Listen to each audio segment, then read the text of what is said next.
भारतीय संगीत जगत की सुप्रसिद्ध पार्श्व गायिका आशा भोसले का निधन हो गया है। अपने 82 साल लंबे सिंगिंग करियर में उन्होंने 20 से अधिक भाषाओं में 12,000 से ज्यादा गाने गाकर विश्व रिकॉर्ड बनाया और 100 से अधिक प्रतिष्ठित पुरस्कार अपने नाम किए। उत्तराखंड के पूर्व मुख्यमंत्री हरीश रावत ने एक विवादित और चौंकाने वाला बयान देते हुए खुद को तांत्रिक और घमंडी बताया है। सोशल मीडिया पर वायरल हो रही इस खबर और तस्वीर के बाद राजनीतिक गलियारों में हलचल तेज हो गई है, जिसमें वे एक साधु के साथ नजर आ रहे हैं। लखनऊ में एक सनसनीखेज मामला सामने आया है, जहां शालिनी नामक महिला ने अपनी सास को रोटी में जहर देकर मार डाला। पुलिस जांच के अनुसार आरोपी महिला का अपने भांजे के साथ प्रेम प्रसंग अफेयर था, जो इराक से लौटा था और वह अपने पति की हत्या करने की योजना भी बना रही थी। नोएडा में फैक्ट्री कर्मचारियों के हिंसक प्रदर्शन के दौरान भारी बवाल हुआ, जिसमें प्रदर्शनकारियों ने 50 से अधिक फैक्ट्रियों और ऑफिसों में तोड़फोड़ की। उपद्रवियों ने 10 गाड़ियों को आग के हवाले कर दिया और पुलिस पर जमकर पथराव किया, जिसके चलते शहर में जगह जगह सड़कों पर लंबा जाम लग गया है। खबर का विवरण। केंद्रीय गृह मंत्री अमित शाह ने टीएमसी पर बंगाल के 5,000 करोड़ रुपए गायब करने का गंभीर आरोप लगाया है। इसके जवाब में मुख्यमंत्री ममता बनर्जी ने कहा कि 19 राज्य और केंद्र सरकार उनके खिलाफ है, लेकिन वे लोगों के हक के लिए अकेले लड़ाई लड़ रही हैं।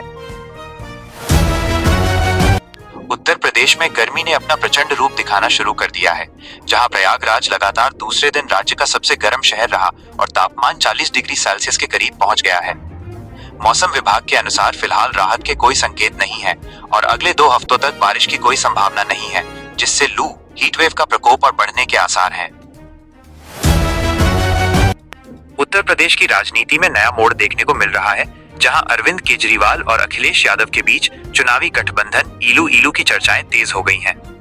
इस दौरान एक वीडियो सोशल मीडिया पर वायरल हो रहा है, जिसमें एक मंत्री द्वारा मुख्यमंत्री बनने के सपने और सरकारी बैग का इस्तेमाल हवन कुंड के रूप में किए जाने के दावों पर तंज कसा। पश्चिम बंगाल की मुख्यमंत्री ममता बनर्जी ने भाजपा पर तीखा हमला बोलते हुए चेतावनी दी है कि यदि भाजपा सत्ता में आती है तो वो विरोधियों के खिलाफ बुलडोजर का इस्तेमाल करेगी और लोगों को जेल में डाल देगी। उन्होंने आरोप लगाया कि भाजपा देश में डर का माहौल बनाकर जनता से उनके अधिकार और संपत्तियां छीनने का प्रयास करेगी। एक युवती की रील बनाने के दौरान हुई दर्दनाक मौत की खबर सामने आई है, जिसका आखिरी 24 सेकंड का वीडियो सोशल मीडिया पर वायरल हो रहा है। रील बनाने के दौरान हुए इस हादसे ने एक बार फिर खतरनाक जगहों पर वीडियो शूट करने के जोखिमों के प्रति लोगों को आगाह किया है।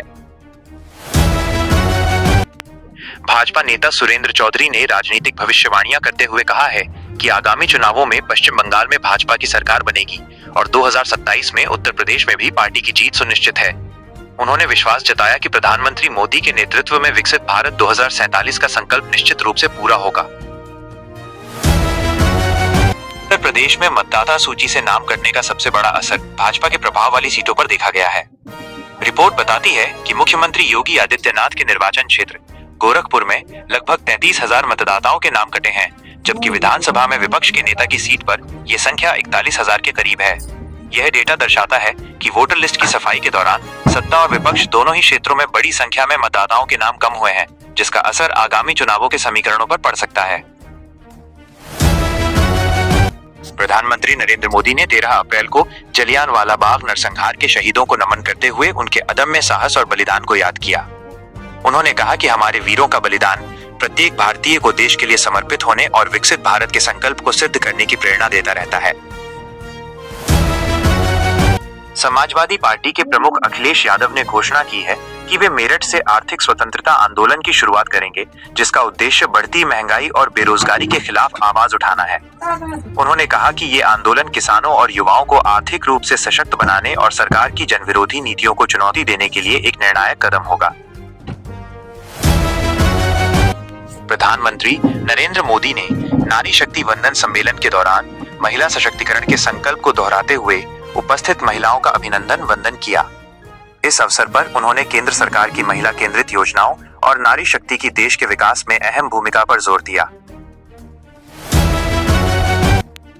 पश्चिम बंगाल विधानसभा चुनाव की सरगर्मी के बीच टीएमसी नेता हुमायूं कबीर द्वारा पूछे गए तीखे सवालों पर एआईएमआईएम प्रमुख असदुद्दीन ओवैसी ने चुटकी ली है।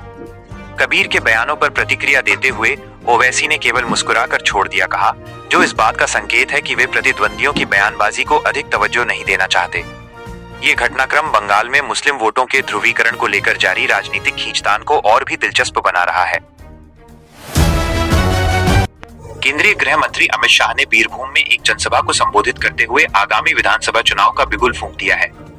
उन्होंने कानून व्यवस्था पर सवाल उठाते हुए कहा कि बंगाल में बम धमाकों की राजनीति को अब जनता अपने वोट की चोट से समाप्त करेगी और राज्य में शांति की स्थापना के लिए भाजपा को सत्ता में लाएगी। उत्तर प्रदेश के मुख्यमंत्री योगी आदित्यनाथ ने गोरखपुर में जनता दर्शन के दौरान आम लोगों से मुलाकात कर उनकी समस्याएं सुनी। इस दौरान उन्होंने अधिकारियों को पारिवारिक विवादों को आपसी सहमति से सुलझाने और जनता की शिकायतों का त्वरित व पारदर्शी निस्तारण करने के कड़े निर्देश दिए। मध्य प्रदेश कांग्रेस कमेटी ने पार्टी विरोधी गतिविधियों और अनुशासनहीनता के खिलाफ सख्त कदम उठाते हुए एक वरिष्ठ नेता को 6 साल के लिए प्राथमिक सदस्यता से निष्कासित कर दिया है। यह कार्रवाई आगामी चुनावों और संगठन को मजबूत करने के मद्देनजर की गई है, जिससे पार्टी ने स्पष्ट संदेश दिया है कि अनुशासन से समझौता बर्दाश्त नहीं किया जाएगा। मंत्री नरेंद्र मोदी ने जानकारी दी है कि नारी शक्ति वंदन अधिनियम महिला आरक्षण बिल को साल 2029 तक प्रभावी ढंग से लागू करने के लिए सभी राजनीतिक दलों ने अपनी सहमति और मांग जताई थी। इस कानून का उद्देश्य लोकसभा और राज्य विधानसभाओं में महिलाओं के लिए 33% सीटें आरक्षित करना है, जिसे जनगणना और परिसीमन डिलिमिटेशन की प्रक्रिया पूरी होने के बाद लागू किया जाना तय है। जालौन में एक मम्मी, चाची मामी और उसके भांजे के बीच अवैध संबंधों के चलते एक खौफनाक वारदात को अंजाम दिया गया। जब सास इन दोनों के रिश्ते के बीच बाधा बनी तो मम्मी ने अपने प्रेमी भांजे के साथ मिलकर सास को जहर देकर मौत के घाट उतार दिया। पुलिस ने मामले का खुलासा करते हुए दोनों आरोपियों को गिरफ्तार कर लिया है।